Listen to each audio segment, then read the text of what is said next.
नमस्कार। पिछली कक्षा में हम इमाइल दुर्खिम के बारे में पढ़ रहे थे। जैसा कि हमने चर्चा की थी कि इमाइल दुर्खिम प्रारंभिक समाजशास्त्रियों में से एक प्रमुख समाजशास्त्री थे, जहां अगस्ट कोम्टे ने 1838 में समाजशास्त्र का नामकरण किया था।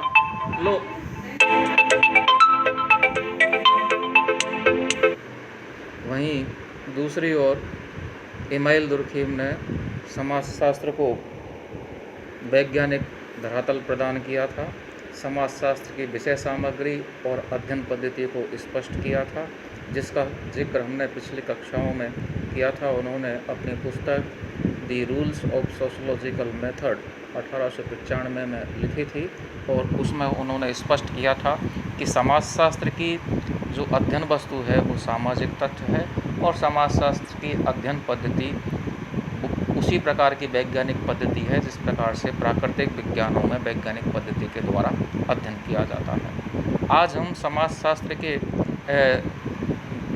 प्रमुख विद्वान इमाइल दुर्खिम के द्वारा दी गई the division of labour in society का वर्णन करेंगे, उसके बारे में हम समझेंगे। इमाइल दुर्खिम ने सबसे पहली पुस्तक the division of labour in society 1893 में लिखी थी।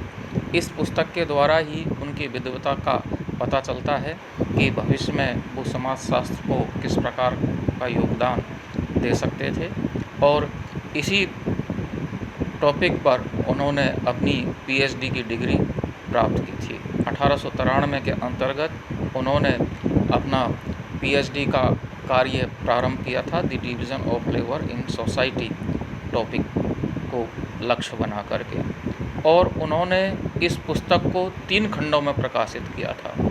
सबसे पहले है श्रम विभाजन के प्रकार्य, उसके बाद में है श्रम विभाजन के कारण व परिणाम, और तीसरा खंड है श्रम विभाजन के असामान्य स्वरूप। तो सबसे पहले हम यह जानने का प्रयास करेंगे कि श्रम विभाजन का तात्पर्य क्या होता है।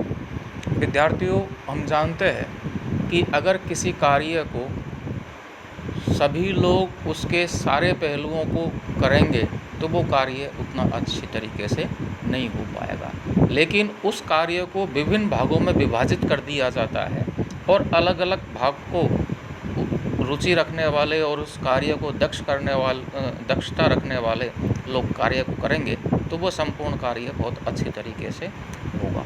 तो इस प्रकार से श्रम विभाजन का तात्पर्य होगा कि एक ही कार्य के अलग अलग भागों को अलग अलग लोग उस भाग से संबंधित दक्षता प्राप्त करके अगर करते हैं तो उसे हम श्रम विभाजन कहते हैं। तो इस प्रकार से श्रम विभाजन के द्वारा इमाइल दुर्खिम ने यह स्पष्ट किया था कि प्रारंभिक जो समाज होते हैं उनमें श्रम विभाजन या तो होता ही नहीं है, और होता है तो वो नाम मात्र का होता है, केवल उम्र और लिंग के आधार पर होता है। अर्थात बच्चे अलग प्रकार का कार्य करते हैं, युवा अलग प्रकार के कार्य करते हैं, बुजुर्ग अलग प्रकार का कार्य करते हैं।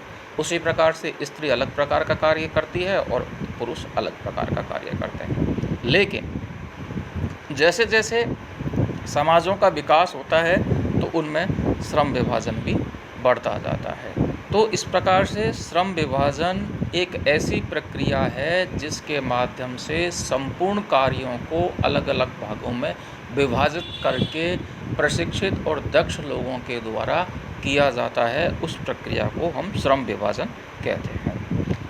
तो सबसे पहले दुर्खिम ने श्रम विभाजन के प्रकार्य को स्पष्ट किया, और प्रकार्य को स्पष्ट करने से पूर्व उन्होंने ये भी स्पष्ट किया कि प्रकार्य क्या होता है। तो सामान्य तौर पर समाजशास्त्र के दृष्टिकोण से हम प्रकार्य को इस प्रकार से परिभाषित कर सकते हैं कि किसी भी इकाई के द्वारा संपूर्ण को दिया जाने वाला योगदान उस इकाई का प्रकार्य कहलाता है।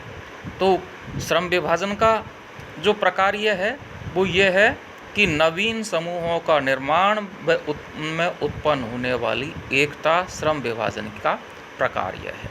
अर्थात अलग अलग कार्यों को करने वाले लोगों के अलग अलग समूह उत्पन्न हो जाते हैं, लेकिन उन समूहों में पूरी तरह से भिन्नता नहीं होती है, बल्कि उनमें एकता पाई जाती है, लेकिन वो एकता अलग प्रकार की होती है। तो इस रूप में दुर्खीम ने दो प्रकार की एकताओं का जिक्र किया था, यांत्रिक एकता और सावयवी एकता। तो इमाइल दुर्खीम ने समाज में श्रम विभाजन अर्थात the division of labour in society 1893 में समाज में श्रम विभाजन के माध्यम से समाज में उत्पन्न होने वाली एकता का जिक्र किया था।